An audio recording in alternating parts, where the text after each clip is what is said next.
تو ایسی صورتحال میں بھی دیکھنا ہے کہ عمران خان جیل میں بیٹھ کر کیا سیاسی حکمت عملیاں اپناتے ہیں اور اس نتائج کے بعد ملک کی سیاست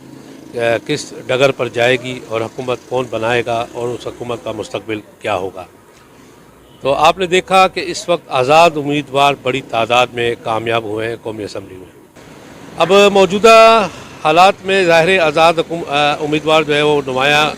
کردار ادا کریں گے حکومت سازی میں، لیکن یہ طے ہے کہ ان موجودہ نتائج کے نتیجے میں جو حکومت بننے جا رہی ہے، چاہے وہ کسی کی بھی ہو، وہ اس کا مستقبل بڑا مخدوش ہوگا اور وہ قدم پھونک پھونک کر اسے قدم رکھنا ہوگا۔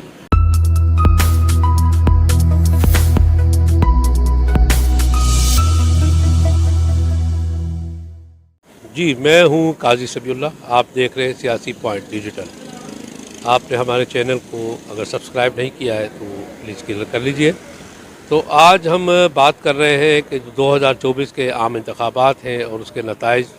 بہت حد تک آ چکے ہیں، اور اس نتائج کے بعد ملک کی سیاست کس ڈگر پر جائے گی اور حکومت کون بنائے گا اور اس حکومت کا مستقبل کیا ہوگا۔ تو آپ نے دیکھا کہ اس وقت آزاد امیدوار بڑی تعداد میں کامیاب ہوئے ہیں قومی اسمبلی میں، اور اگر پارٹی کے اعتبار سے دیکھیں تو پاکستان مسلم لیگ جو ہے وہ سب سے بڑی پارٹی بن کر ابھری ہے، دوسرے نمبر پہ پیپلز پارٹی ہے اور تیسرے نمبر پر MQM پاکستان ہے۔ اب جہاں تک حکومت بنانے کا تعلق ہے، مرکز میں آپ نے نواز شریف صاحب کی تقریر بھی دیکھی ہوگی، جو انہوں نے ایک فاتح کی حیثیت سے تقریر کی ہے، لیکن یہ فاتح کی حیثیت سے تقریر جو ہے وہ زیادہ کم تھی، لیکن وہ ایک حکومت بنانے کے حوالے سے دعوت تھی کہ آئے ہم مل کر حکومت بنائیں۔ اس میں انہوں نے پیپلز پارٹی، MQM پاکستان اور مولانا فضل الرحمان کو دعوت دی ہے، اور ویسے تو انہوں نے ساروں کو دعوت دی ہے، لیکن ان تینوں رہنماؤں سے ملاقات کے لیے مسلم لیگ نون کے صدر میاں شہباز شریف کو مینڈیٹ بھی دیا ہے۔ اب موجودہ حالات میں ظاہر آزاد امیدوار جو ہے وہ نمایاں کردار ادا کریں گے حکومت سازی میں، لیکن یہ طے ہے کہ ان موجودہ نتائج کے نتیجے میں جو حکومت بننے جا رہی ہے، چاہے وہ کسی کی بھی ہو، وہ اس کا مستقبل بڑا مخدوش ہوگا اور وہ قدم پھونک پھونک کر اسے قدم رکھنا ہوگا۔ لیکن اب اس تناظر میں یہ بھی دیکھنا ہے کہ ان حالات میں بننے والی حکومت کیا پاکستان کو سیاسی اور معاشی جو عدم استحکام ہے اس سے نکال پائے گی یا نہیں نکال پائے گی۔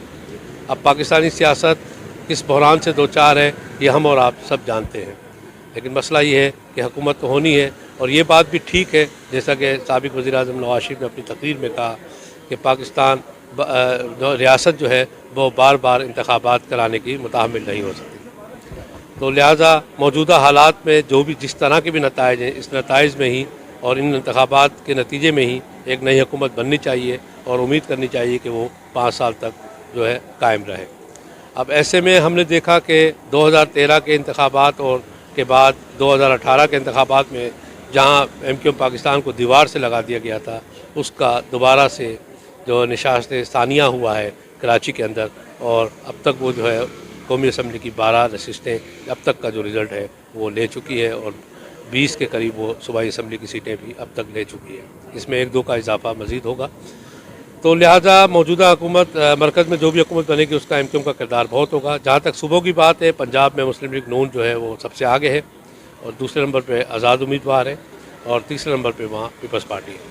سندھ کے اندر پیپلز پارٹی واضح اکثریت لے چکی ہے، وہ بغیر کسی کو ملائے حکومت بنا سکتی ہے، لیکن دوسری بڑی پارٹی MQM بن کر ابھری ہے۔ تو لہٰذا اب یہ توقع کی جا سکتی ہے کہ سندھ میں ایک مضبوط اپوزیشن جو ہے وہ اس بار نظر آئے گی، جو کہ گزشتہ 10 سالوں میں نظر نہیں آئی۔ تو موجودہ حالات کیا کہتے ہیں؟ موجودہ ابھی بھی جو ہے ڈگر ڈو کی صورتحال ہے، معاملات سمجھ نہیں آ رہے کہ پاکستانی سیاست کس کروٹ بیٹھے گی، ابھی بھی بے یقینی کی صورتحال ہے۔ ہم یہ سمجھ رہے تھے کہ انتخابات کے بعد ایک تعین ہو سکے گا کہ پاکستانی جو ریاست ہے وہ سیاسی اعتبار سے یا معاشی اعتبار سے کس سمت کی طرف جائے گی، لیکن موجودہ حالات میں اگر کسی بھی حکومت کو واضح مینڈیٹ نہیں ملتا ہے، اور وہ اگر روٹنے اور منانے کے چکروں میں رہی اگر 5 سال، تو وہ پاکستان یعنی ریاست کی خدمت کس طرح کر سکے گی، ملک کو بحرانوں سے کس طرح نکال سکے گی، مہنگائی کو کس طرح ختم کرے گی، بے روزگاری کو کس طرح ختم کرے گی، تعلیم کے مسائل ہیں، صحت کے مسائل ہیں، یعنی سماجی مسائل کو وہ کس طرح ایڈریس کرے گی۔ تو لہٰذا یہ بہت عجیب و غریب صورتحال پیدا ہوئی ہے اور غیر یقینی صورتحال بھی ہے اور نتائج بھی حیران کن ہے۔ تو اب دیکھتے ہیں ان نتائج کی صورتحال میں جو بھی حکومت بنتی ہے، فی الوقت تو تمام جو اب تک کے جتنے بھی تجزیے ہوئے ہیں 2024 کے انتخابات سے پہلے کہ اس انتخابات کے بعد پاکستان کا سیاسی منظرنامہ کیا ہوگا، میں یہ سمجھتا ہوں کہ وہ تمام کے تمام تجزیے جو ہے وہ غلط ثابت ہوئے ہیں اور ایک حیران کن نتائج اور جو سمجھ سے بالا تر ہے ایسے نتائج جو ہے وہ سامنے آئے۔ تو اب جہاں تک آزاد امیدواروں کے حوالے سے یہ بھی ہے کہ انہوں نے 72 گھنٹے کے اندر اندر کسی ایک سیاسی جماعت کو جوائن کرنا ہوگا کہ یا آزاد امیدوار اپنی پسند کی کسی بھی جماعت میں جا سکتے ہیں، بس صورت دیگر ان کو مخصوص نشستوں میں جو ہے وہ حصہ نہیں ملے گا۔ تو ایسی صورتحال میں بھی دیکھنا ہے کہ عمران خان جیل میں بیٹھ کر کیا سیاسی حکمت عملیہ اپناتے ہیں یا باہر بیٹھے جو آزاد امیدوار جو پی ٹی آئی کی حمایت سے جیتے ہیں، اور کچھ امیدوار ایسے بھی ہیں جو اپنی بلبوتے پر جیتے ہیں جن کو کسی کی حمایت بھی نہیں تھی اور نہ وہ پی ٹی آئی کی حمایت سے پارلیمنٹ میں آئے ہیں۔ تو اب دیکھنا ہے کہ وہ صورتحال کیا بنتی ہے، لیکن اب تک جو ہم جس نجی نشستوں میں ابھی بیٹھے ہیں، بہت سے دوست احباب ابھی مشورہ ذکر کر رہے تھے، ڈسکس کر رہے تھے کہ اب کیا صورتحال بنے گی، تو ہو سکتا ہے کہ 30 سے 40